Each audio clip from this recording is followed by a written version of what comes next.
I'm joined now by the Governor of Maryland, Wes Moore. Governor, thanks for joining me. Great to be back with you. So we have some breaking polling here as it relates to the situation unfolding in your state of Maryland. That polling says that 70% support the state legislature redrawing the state's congressional maps before November and hearing arguments for and against it. So given the fact that you have nearly 3/4 of Marylanders who support redrawing the state's maps, what is your message then to Bill Ferguson, who is the state Senate president, the leader of the state Senate, who is the sole impediment of this whole process moving forward? Well, it's funny because when the polling came back, I said, that we're now seeing how the fact that people are asking the Senate to debate this and discuss it, that this is about as popular as ice cream at this point. And so the people are speaking, but the reality is I actually didn't even need a poll to know this. Because if you go around our communities, people are saying we are watching what is happening to our neighborhoods.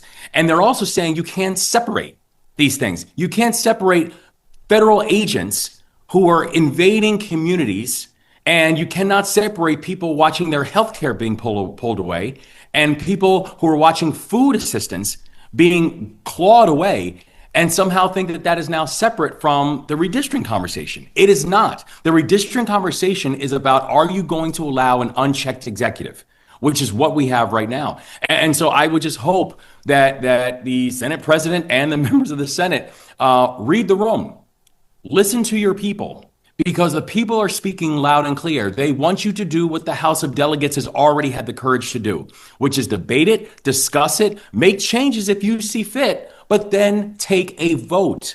But not taking a vote is the most undemocratic thing that you can do. And so you can't claim you're trying to save democracy by doing something that is the antithesis of democracy.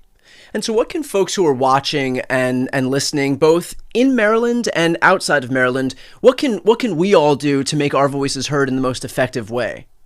Well, I think it's important for people in Maryland to make sure that you are contacting your representatives and contacting your state senators and letting them know you're paying attention and letting them know you are watching. That we do have, everybody knows that this is going to be an election year. It's not just an election year for Congress. It's an election year for all of us. It's an election year for me. It's an election year for every senator in Maryland. And people need to know that people are paying attention and they are watching.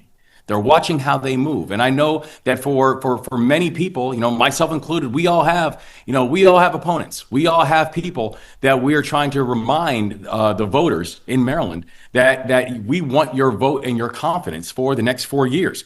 And so it's important that voters, and we saw in the poll numbers that people are speaking loud and clear.